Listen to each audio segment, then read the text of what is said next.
मुलांना good morning. काल तुम्हाला दिलेला मी अभ्यास पूर्ण केला सर्वजण? ठीक आहे. आता आज आपल्याला इयत्ता चौथीच्या गणित या विषयातील अपूर्णांक हा घटक शिकायचा आहे. ठीक आहे. बघा फळ्यावर मी जे समोर लिहिलंय ते आहे पहिल्यांदा अर्धा. बघा एका वस्तूचे दोन समान भाग करून त्यातील एक भाग घेतला तर तो त्या वस्तूचा अर्धा भाग होतो. वस्तूचा अर्धा भाग 1/2 या अपूर्णांकाने दाखवतात. बघा ही वस्तू कशी आहे? पूर्ण. याला काय म्हणायचं? पूर्ण. आणि या वस्तूचा हा कोणता भाग आहे?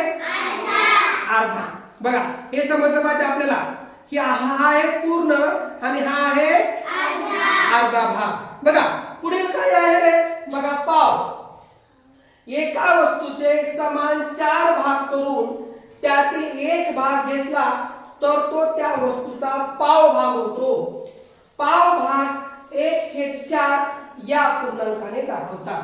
बघा हे पूर्ण अपूर्णांक आणि त्याचे समान जर 4 भाग केले, बघा हा 1 2 3 4.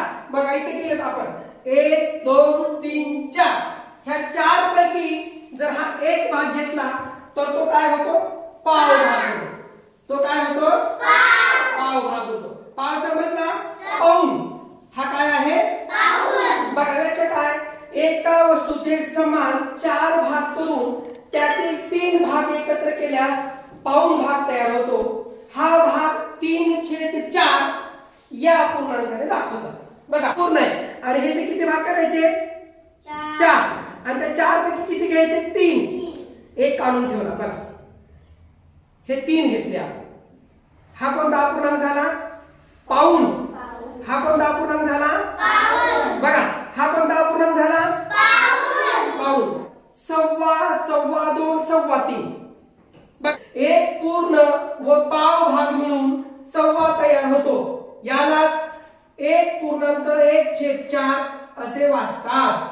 2.1/4 सव्वा 2. 3.1/4 सव्वा 3. हा आहे एक पूर्ण आणि हा किती आहे? पाव. मग हे दोन्ही मिळून किती झाले? सव्वा. बघा हा एक पूर्ण, हा एक पूर्ण आणि हा पाव किती झाले? सव्वा 2. बरोबर आहे. 3 2.5 3.5. एक पूर्ण व अर्धा मिळून 1.5 तयार होतो. याचे वाचन 1.1/2 असे करतात. बघ हा एक पूर्ण आणि हा अर्धा. हे दोन मिळून किती झाले रे? 1.5 झाले. याचं वाचन कसं करायचं? 1.1/2 पावणे 2 पावणे 3 पावणे 4 पावणे 2 पावणे 3 पावणे 4. ह्याची व्याख्या काय बघूया आपण? एक पूर्ण आणि पाऊण मिळून पावणे 2 तयार होतात.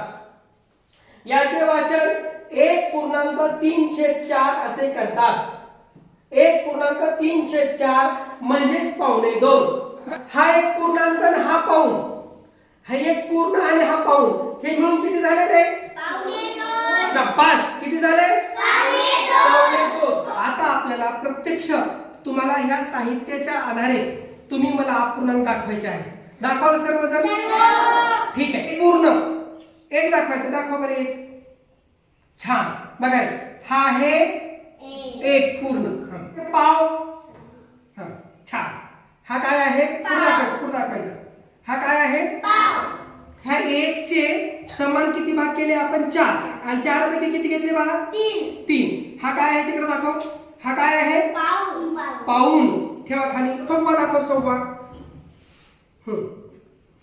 छान. काय आहे रे? सव्वा. ठेव खाली. सव्वा 2 बरोबर आहे. 1 2 आणि हा पाव म्हणजे सव्वा 2 झाले. बरोबर आहे. शाबास. बघा हा एक पूर्ण 2 3 आणि हा पाव हे मिळून किती झाले? सव्वा 3 झाले. बरोबर आहे. तो एक पूर्ण आणि हा किती आहे? मिळून 1.5 झाले. आता हा किती आहे?